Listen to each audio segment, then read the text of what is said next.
I'm Jonelle Newman. I'm a clinical professor at the University of Miami School of Law. I teach in the clinical program. I teach the Health and Elder Law Clinic and the Medical Legal Partnership, which is a co-listed course with the medical school, the Miller School of Medicine. In addition, I teach civil procedure and professional responsibility. Hi, my name is Melissa Swain. I am at the University of Miami School of Law, and I'm the Associate Director of the Health and Elder Law Clinic, which is a medical legal partnership with the University of Miami Miller School of Medicine. Our model is a high-volume clinic. We have a lot of cases. And the reason behind that is that we want them to repeat stuff. We want them to do things over and over again because that's one of the ways that you master something. And so they're like, why am I doing another client interview? And we're like, because you're still practicing. You're still learning how to do that. You haven't mastered that skill yet.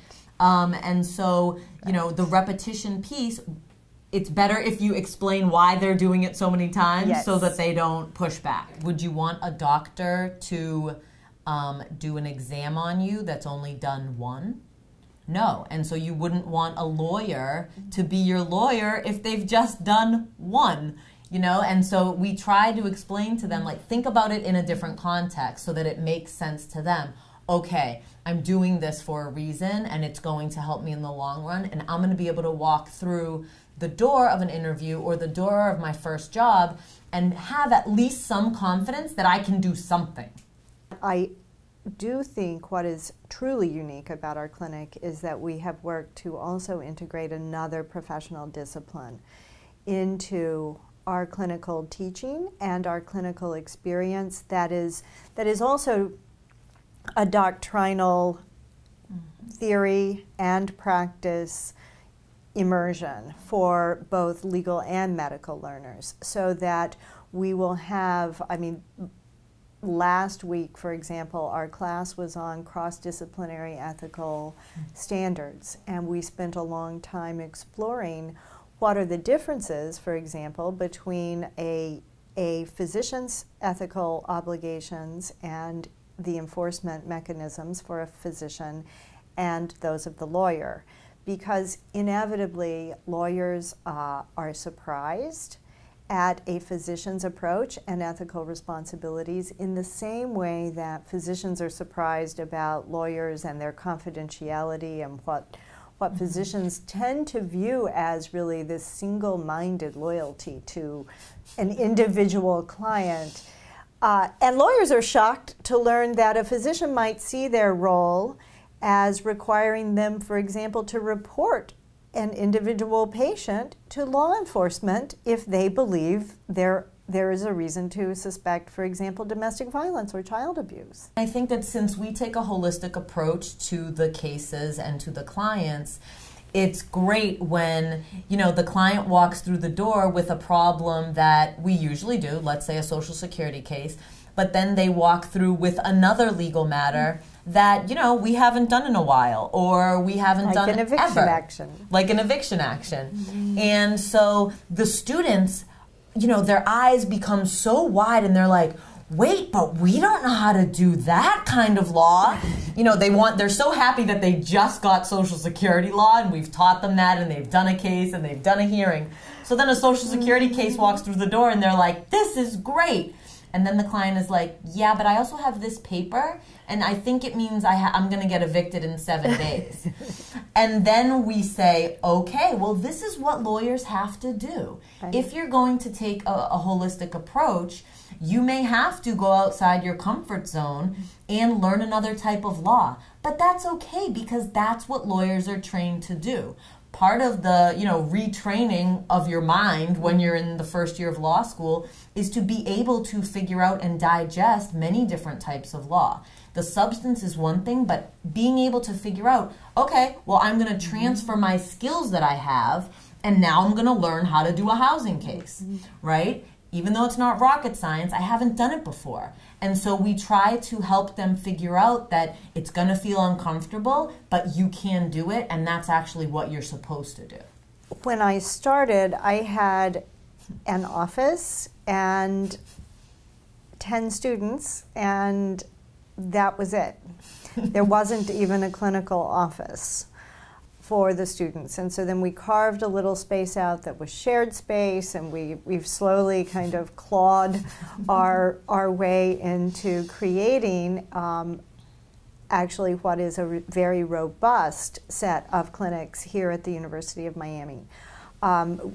Ours is not the only clinic, but the ethos here is an understanding that clinical legal education is in fact integral to the law school's mission, and it is important to educate students.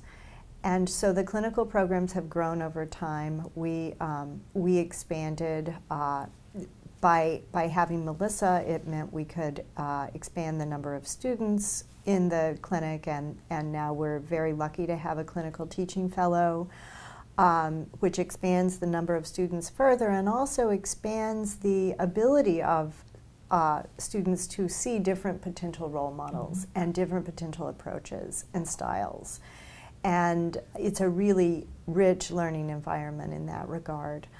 So we have about 24 students in the clinic today, and that's a big clinic, but it is its own sort of legal services office right here in the law school, where students are working and practicing in a law office, and they are also doing other professional activities, including representing clients at hearings and before various agencies, as well as working with the community and making educational appearances for the community, all of which help prepare them to be the lawyers that we hope they'll become soon.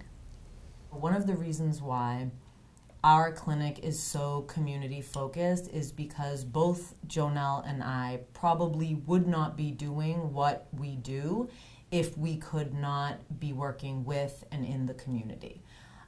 For me, the only reason why I come to work every day and the only reason why I decided to be a lawyer is because of the effect that we have on the community. And so when I first started working here, it was very hard for me to say, I'm going to let the students touch the community.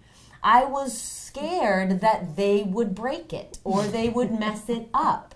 And so that was very hard for me because I, as a lawyer, they're my clients and I'm the lawyer and I'm going to do a good job. And so I had an evolution process where I said, wait a minute, I can only affect so many clients, but if I can teach students to do law in a way that's even similar to my approach, then they'll be able to touch more people than I can by myself. And so I was able to say, the person I'm in charge of, the person I work for is the student. And the student then works for the client.